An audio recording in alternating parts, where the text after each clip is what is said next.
she got the message. Next time I have a daughter, I'm gonna tell her the opposite of what I think, and then she'll do it my way. Ah, well, live and learn. I haven't mentioned this yet, but we have another child who is 2 years younger than Florence. His name is Joseph, but we've always called him Joey. Maybe that's because he still looks like a kid, with his long hair and dimples, and acts like one, too. He and Florence are as different as black and white. Florence is an old soul. I'm sure she has been here on Earth many times before this incarnation. I could tell that the first time I examined the inside of her hand when she was barely 2 weeks old. There were more lines crisscrossing her palm than there are on a Canadian football field. I say Canadian because a Canadian football field is 10 yards longer than an American one, and the playing field is also wider. Although I don't recollect how many yards wider. But even to have more lines than an American football field on your hand at 2 weeks old proves my point. I don't think Florence's pulse or blood pressure ever change. That's probably a good thing. Sometimes when I am boiling over, I just have to look over at her to find a peacefulness I could never discover on my own. As for Joey, well, he's like a racehorse, always on the go. Need I say more? Anyway, I got sidetracked. I wanted to finish up on Florence's Bernie. A real piece of work, as my father used to say. Oh yeah, my father. His name was Lawrence. He had the physique of a boxer, probably lightweight division, just a little thicker than wiry, but not much.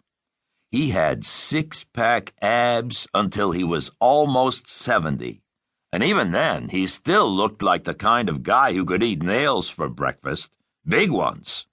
Talk about Mount Vesuvius. He could blow like Mount Vesuvius and Mount Etna at the same time. And it would come from nowhere, like the first bolt of lightning just before the sky blackens. Then, just as quickly as he exploded, his famous smile would be plastered over his angular face. Sorry, I was telling you about Bernie. He started hanging around our old house near the park just after Florence's graduation from high school. Or was it before?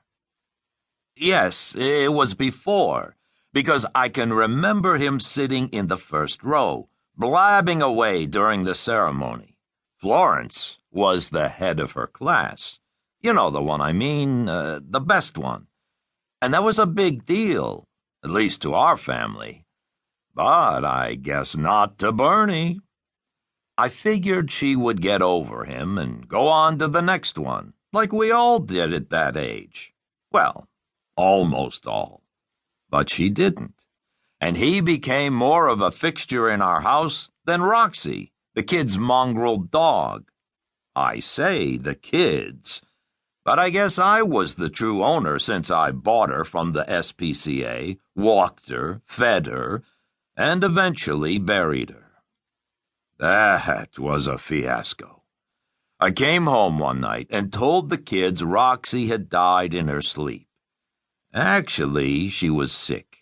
I forget exactly what she had. The vet asked me if I wanted her put down. I figured it was the right thing to do, and it was. Unfortunately, I left the bill that listed the vet's services, including the cost of the stuff he used to put her to sleep, on my nightstand, and Joey found it. But that's another story for another time. Florence and Bernie.